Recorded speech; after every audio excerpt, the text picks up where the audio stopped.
Hi, I'm Derek Kam from Morgan Stanley's Asia ex-Japan Economics team. In today's video, we'll explore developments in the region's export trends in the context of our broader macro views. Why are we watching export growth so closely? In our framework, we view exports as one of the key swing factors for the region's broader growth outlook. At the same time, we believe that the triple headwinds of weaker demographics, high leverage, and weak productivity will continue to constrain any meaningful acceleration in domestic demand growth. Hence, our 2014 GDP growth outlook incorporates expectations of a cyclical improvement in export growth, as well as relatively lackluster domestic demand growth.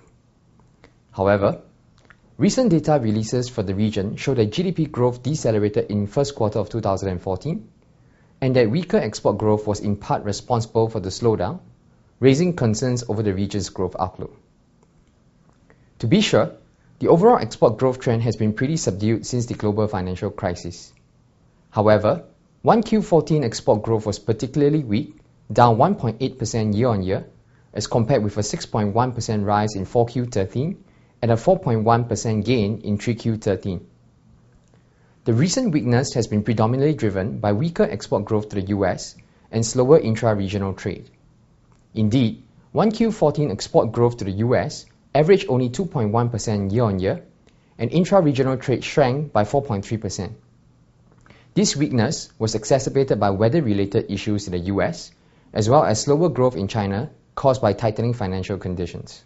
Analyzing export growth by product category, we see that the key driver of the recent slowing is concentrated around weakness in the electrical machinery segment. The weakness in this segment is in turn linked to weaker demand for durable goods and semiconductors. In April, nascent signs of an export growth recovery emerged, with export growth accelerating to 3.1% year-on-year. This improvement has been led by an uptick in exports to the US and Europe. In particular, weather effects have faded in the US, and early indications are pointing towards a significant rebound in economic activity in the second quarter. Indeed, our US economics team is expecting GDP growth to accelerate to around 4% in second quarter 14 from a 0.6% drop in 1Q14. A pickup in final demand has also stemmed the decline in intra-regional trade, with exports to the region shrinking by a smaller magnitude of 2.3% in April, compared with the 4.3% contraction in 1Q14. While April's export data may suggest a nascent recovery, and hence would support our thesis of a cyclical improvement in export growth, we will continue to watch this space closely to assess the implications on the region's growth outlook. In this context, the next key data point to watch for is the release of Korea's May exports due on June the 1st. Thank you for watching.